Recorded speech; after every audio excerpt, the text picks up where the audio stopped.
Assalamualaikum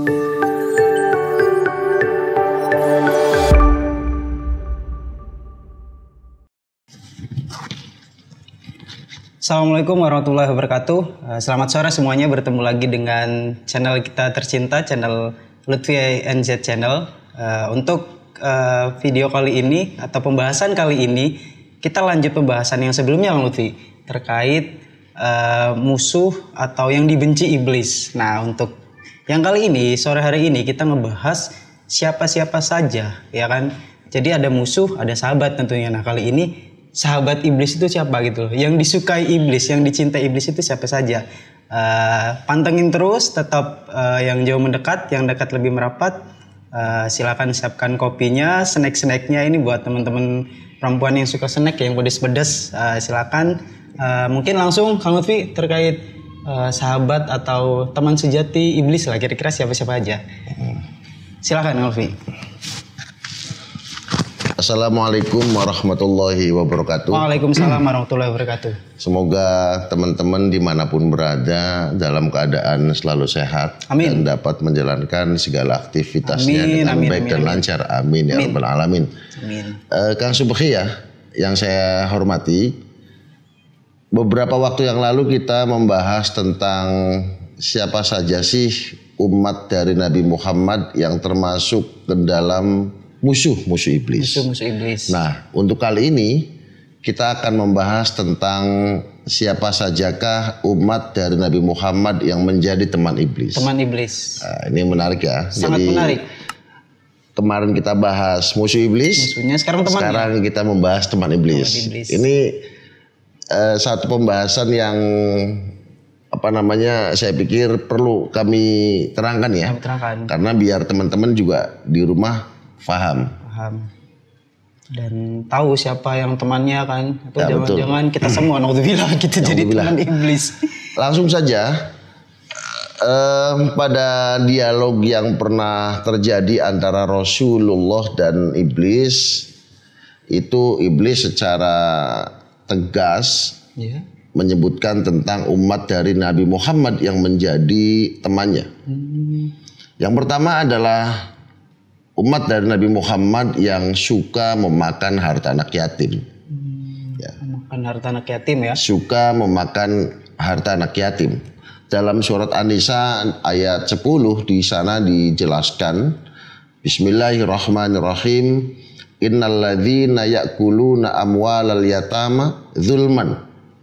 Innama ya'kuluna fi butunihim nara wa yaslawna sa'ira. Ini jelas sekali di sana bahwa kita itu dilarang keras, diharamkan oleh Allah untuk memakan harta anak yatim. Bahkan dalam tafsir Al-Wajiz, ya, Wahbah Zuhaili itu mengatakan sebenarnya orang yang memakan harta anak yatim itu bukan harta anak yatim yang dimakan sejatinya, tapi api neraka. Api neraka. Ya, api neraka yang masuk ke dalam perutnya dan dia akan masuk juga ke dalam neraka yang berisi api-api yang besar. Jadi di samping perutnya isinya api, juga kita akan dimasukkan ke dalam api nanti. Ini larangan keras bagi orang yang memakan harta anak yatim. Itu yang pertama ya. Ini perhatian buat teman-teman di rumah. Yang kedua adalah orang yang suka minum keras. Homer, minuman keras ya. Homer. Itu juga dilarang keras sekali ya sama Allah itu. Karena apa? Karena dalam salah satu hadis dari riwayat Ahmad ya, Nabi Muhammad itu saking bencinya sama orang yang meminum khamr, itu yang mendapatkan dampak dosanya itu bukan saja peminumnya, Kang Subhi. La'anallahu al-khamra wa syaribaha. Pertama adalah orang yang minum. Wa syakiyaha. Orang yang ngencurin. Apa ngencurin itu? Menuangkan. Bartendernya lah. Bartendernya. Awas jangan salah paham, nanti bartendernya pada marah nih di rumah. Bukan itu ya maksudnya. Bukan. Tapi orang yang menuangkan arak ke dalam orang yang mau minum. Yang nyiapin. Wabayaha. Orang yang jual arak. Wa mubta'aha. Orang yang membeli. Jadi penjual pembeli sama-sama berdosa. Wa asyiraha. orang yang memeras, dari wa mutasyaraha wa hamilaha wal mahmulata ilai. Jelas sekali. Orang yang diantarkan, orang yang mengantarkan, orang yang meras, orang yang semuanya kena semua itu. Ini luar biasa. Membuktikan bahwa Homer itu adalah ummul khaba'is. Ya, induknya kejahatan. Induknya kejahatan. Kita banyak cerita lah tentang seorang ulama besar ya, yang bernama Imam Baraseso itu. Itu kalau Kang Subhi baca di literatur sejarahnya, mungkin di sana jangan jelas bahwa Imam Baraseso itu pertama kali sesat tuh karena minuman arak itu. Mabuk dulu ya. Mabuk dulu, nanti habis itu kesana semua. Betul. Nah ini perlu dihindari oleh teman-teman di rumah ya, bahwa minum arak itu sangat-sangat haram. Bahkan dari hadis yang sudah saya baca tadi, itu ngembet kemana-mana. Apa ngembet itu? Ya, merembet kemana-mana ya, semuanya, penjualnya, pembelinya, yang memerasnya, yang menanam ininya, macam-macam lah ya. Itu yang kedua Kak Subhi ya. Jadi sahabat-sahabat iblis itu. Sahabat iblis itu satu tadi apa namanya? Pemakan harta anak yatim. Yang kedua adalah minum homer. Yang ketiga adalah penguasa yang zalim. Penguasa yang zalim. Nah, zalim di sini maksudnya apa? Kita sedikit simpulkan saja ya. Zalim itu adalah pemerintah yang menerapkan hukumnya itu di luar hukum syariat. Ini gampangnya begitulah ya. Contoh misalnya ada pemerintah yang melarang ada azan, ini sudah zalim jelas. Zalim ya. Ya, atau misalnya ada apa namanya? Pemerintah yang melarang pergi haji misalnya, ini sudah zalim. Nah, pemerintah yang demikian itu di dalam dialog iblis dan nabi ya, itu disebutkan oleh iblis sebagai teman yang dekat dari iblis. Itu yang ketiga ya. Yang keempat adalah kaya tapi sombong. Ketika pada pembahasan sebelumnya kaya tapi tidak sombong adalah musuh dari iblis. Sekarang ini kebalikannya. Kaya tapi sombong akan hartanya, maka itu adalah menjadi teman iblis. Dan selanjutnya adalah pedagang yang curang.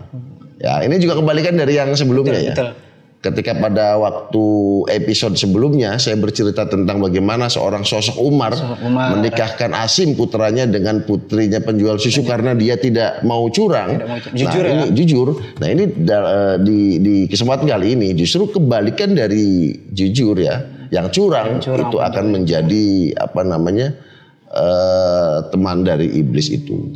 Makanya ini hati-hati nih, ini bagi para penjual ya. Karena penjual itu memang berkah. Tapi ketika kita itu tidak bisa mengolah keberkahan itu, maka penjual itu justru kebalikannya, dia itu akan mendapatkan dosa dari jualannya itu. Benar. Kak Subhi pernah jualan nggak barangkali? Pernah ya, jualan kayu ya jual kayu di rumah ya. Bisnis. Ini hati-hati nih Kak Subhi. Kalau misalnya begini, Kak Subhi itu bilang sama pembelinya ini dari sananya 10.000 ini, padahal bukan 10.000 ya misalnya. Iya. Demi mendapatkan untung dari sananya 10.000, masa saya dijual 10.000 nggak mendapatkan untung? Ini dosa kalau memang tidak terjadi hal demikian. Makanya lebih baik jujur lah daripada nggak jujur ya. Jujur mendapatkan berkah. Tapi nggak jujur nggak mendapatkan berkah dan dosa itu percuma. Malah celaka nanti Kang Ejat. Celaka. Ya itu ya. Selanjutnya adalah orang yang nggak mau zakat. Orang yang nggak mau zakat Kang Subhi. Korun. Tahu korun ya? Korun. Itu yang melatar belakangi korun itu ditenggelamkan sama Allah itu karena apa? Zakat Kang Subhi. Nggak mau zakat ya? Nggak mau zakat. Jadi ketika Nabi Musa itu memberlakukan hukum zakat ya sama umatnya waktu itu Korun keberatan. Padahal kaya raya ya. Padahal kaya raya. Justru Korun itu menghembuskan kabar hoax ya terhadap masyarakat waktu itu bahwa disuruh kumpul tuh waktu itu. Yeah. Kumpul katanya kata Korun. Setelah kumpul Korun itu mengatakan ini Nabi Musa katanya memberlakukan zakat yang tujuannya adalah ingin merampas harta kita. Ini Korun ini nggak benernya di situ. Jadi hoax sudah terjadi jauh sebelum ini ya, zaman Korun. Akhirnya karena mungkin Allah nggak suka ya sama Korun yang menyebarkan berita bohong itu, lalu hartanya kan ditenggelamkan. Jadi kalau kita ambil saripatinya, saripatinya ini bahasanya bukan benang merah lagi. Saripati. Ya, bahwa kenapa Korun itu ditenggelamkan hartanya? Karena tidak mau zakat. Tidak mau zakat. Karena apa? Karena misalnya masyarakat Indonesia yang sadar zakat, betul, dan mengeluarkan zakat semua, tentram negara itu. Sejahtera Kang ya. Sejahtera. Kita hitung-hitungan nih Kang Subhi. Ya, 1.025.000. Ya kita ambil 25%. 1.025.000. Ada orang yang punya uang 100 juta, dia zakat 2.500.000. 100 juta. 100 juta. 1 miliar.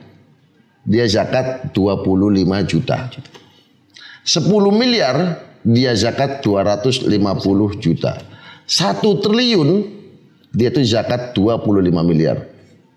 Ya, 1 triliun itu 25 miliar. Sedangkan di Indonesia banyak sekali orang-orang yang punya harta lebih dari 1 triliun. Ini kalau misalnya orang sadar zakat, seluruh orang kaya yang ada di negeri kita Indonesia itu sadar zakat, tentram negara kita. Tidak ada kesenjangan sosial. Tidak ada kesenjangan sosial. Makanya ini pemerintah sebagai pemangku kekuasaan di negara kita harus terus menganjurkan masyarakatnya untuk mengeluarkan zakat. Ya sebenarnya hikmah yang ada di dalam zakat itu apa? Itu kan menyamaratakan strata sosial di antara masyarakat Islam. Betul. Nabi Muhammad itu mengeluarkan zakat ya. Allah itu mengeluarkan zakat. Memerintahkan kewajiban mengeluarkan zakat. Itu tujuan esensi dari substansi dari zakat. Tujuan itu tuh apa? Kan ingin mengangkat derajat manusia dari kemiskinan. Insya Allah kalau semua masyarakat Indonesia itu mengeluarkan zakat, maka kemiskinan itu akan hilang dari negeri kita. Nah, makanya orang yang anti zakat, nah ini temuannya iblis Kang Supri. Sejati ya. Berarti. Sejati lagi udah. Korun modern. Korun modern. Korun gitu. masa kini berarti. Ya, itu terus pedagang yang curang udah tadi ya. Terus orang yang pezina. Orang yang suka fitnah. Fitnah. Ya. Sumber hoax itu masuk nggak? Ya masuk. Masuk ya? Masuk. Orang yang nyebarin hoax itu di media-media itu tanpa disadari temannya iblis. Temannya iblis ya. Iya, hati-hati lah ya. Terus apalagi yang kesembilan itu adalah orang yang lalai sholat. Lalai sholat. Bukan meninggalkan sholat. Lalai. Kalau meninggalkan sholat jelas. Tapi kalau lalai sholat ini, ya. Jadi misalnya sholat asar jam 6:45 gitu.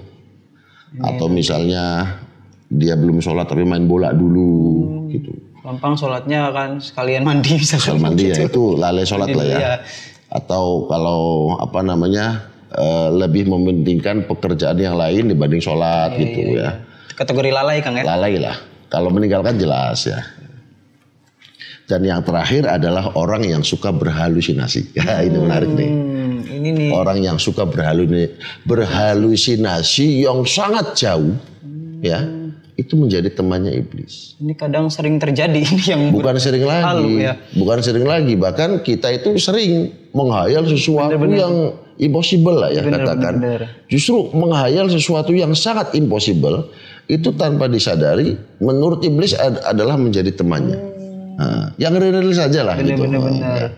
Ini sangat penting saya jelaskan di sini karena tanpa disadari kadang-kadang perbuatan kita yang tiap hari kita lakukan itu adalah perbuatan yang salah satu perbuatan yang sangat dicintai oleh iblis sehingga mereka akan menjadi teman iblis bukan hanya di dunia tapi di akhirat. Naudzubillah min dzalik ya Kang Subhi ya. Naudzubillah sekali Kang. Mungkin hanya itu aja Kang Subhi ya. Sekilas padat tapi bermanfaat ya itu aja. Sangat bermanfaat tentunya Terima kasih Kang Lutfi, ini sangat ulasannya cukup singkat tapi luar biasa ya, banyak ilmu-ilmu yang memang kita belum tahu dan kategori mana saja tadi sahabat-sahabat dan yang dekat dengan iblis. Semoga dengan ulasan ini, dialog kita sore hari ini, kita semua terhindar dari godaan-godaan iblis tentunya Kang Lutfi ya. Amin. Terima kasih. Oke, mungkin sekian episode kita kali ini. Kurang dan lebihnya mohon maaf. Tetap jaga kesehatan teman-teman semua, dan yang paling penting Lutfi tetap subscribe, like, share, and comment. Harus support channel kita. Sukses semuanya. Akhirul kalam, wallahul muwaffiq ila aqwamit thoriq. Assalamualaikum warahmatullahi wabarakatuh. Waalaikumsalam warahmatullahi wabarakatuh. Sukses.